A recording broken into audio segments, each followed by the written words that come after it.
Okay, so this series started because of one of the participants from my investing course, Jia Hong. He had a few questions outside of investing, right? Especially when it comes to content creation, starting a side hustle, and then maybe developing that, that traffic you're getting into a business whereby you're able to try and do what you love for a living, and monetize your passion. And that sort of topics, resonates with me a lot because for myself, I'm very lucky that I'm able to do what I love for a living. And so I thought of answering, all your questions on YouTube. And when I sent an email out to all of you, and asking like if you have any questions, I'll answer on YouTube. Over 50 questions came in. Some of them are interesting, some of them are extremely tough, but I'm going to try my best to answer all of them while I'm here in Japan, right? Okay, so for Jia Hong, he has a question, right? And it is regarding content creation and how I eventually turn it into a business.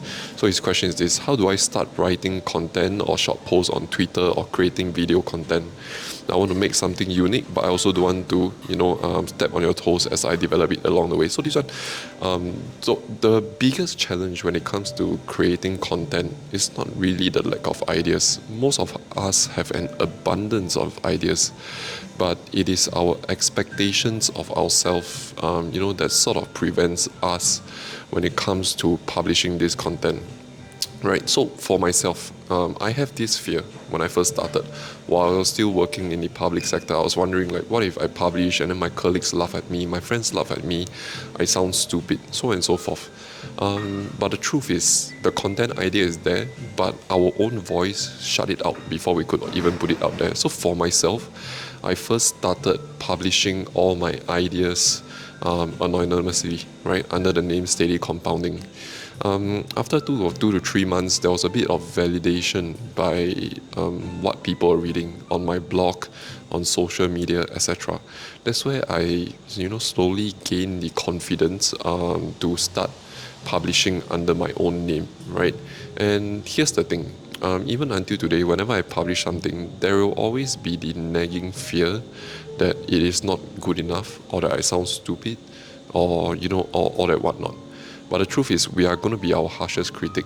And the only way to get better at something is to suck at it first, right? And so just start today, and then you'll see where it can carry you. And if you're uncomfortable with beginning, like me, right, you can always do so anonymously first, right?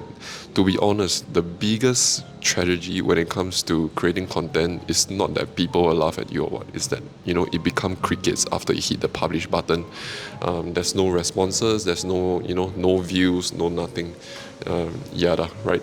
And yeah, don't worry about stepping on my toes or anything, because when it comes to doing work, especially digital work, right, the market is huge, and I don't believe in a zero-sum game. I feel like there's always ways we can help each other, or people can help each other, and you sort of attract the people with a positive sum mindset into your life when you approach life that way, right?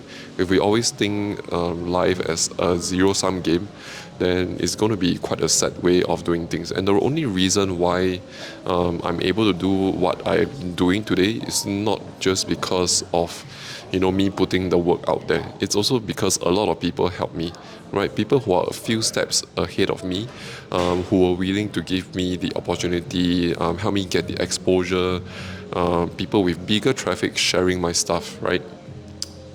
And okay, so the next question is, how do you get a sense of what your audience want, right? The only way to know what your audience want is to go for a large quantity of publishing at the start, right? Because when you are first starting out, I think the biggest mistake most people make is they decide on their niche a bit too early, right? So when that happens, what you are able to provide might not resonate with what the audience want, or it could be the way you are presenting what you are providing. So what you want to do at the start is you want to cover a wide spectrum of your interests, and then double down on what works. try different content delivery style, right? If you notice my writing, I have many different voices, because until today I'm still experimenting with what resonates with people and what doesn't. And so when you're first starting out, to find out what your audience want, always go for a huge volume first, and then look at data, right? Look at the feedback loop that social media is providing you, and that's the beautiful thing about creating content, because you get immediate feedback loop. And the key to becoming successful in anything in life, not just content creation, is to always learn from your own feedback cycle, right? When the data comes in, ask ourselves what are insights we could get from this, and what is it that resonate with audience, what is it that made this piece of content not successful, right? And from there you double down on what works and then eliminate what doesn't, and then over time, like building wealth, this skill also will compound throughout time. Okay, the next question: how do I remain consistent once I start, whether in good time or bad times? The key to doing this, for myself, is you need to have a system in place. So when it comes to creating content, I usually do, I block out maybe 4 hours once a week, and then I start writing everything I need to publish for the entire week on Twitter, right? And throughout these 4 hours, it's uninterrupted. Nobody can disturb me. Even if I have no ideas, I can only stare at a blank piece of paper until ideas come, and then I start writing. This method, I actually stole it from a few script writers, those people who write for professional television. Because when it comes to idea generation, to be honest, there will be times whereby we hit the writer's block. But what stops most people from overcoming this writer block or generating ideas is some people allow themselves to actually, be distracted by perhaps Instagram or distracted by YouTube, for example. And what we want to do is we want to isolate ourselves and block out these 4 hours. We can't do anything except coming up with new ideas. So I hope that has been helpful for you and others who have been watching this. There's still a lot more questions. If you want to follow on along all these questions, there's a lot of questions on investing, on options, stocks, and also how I actually try and go viral and on social media, etc.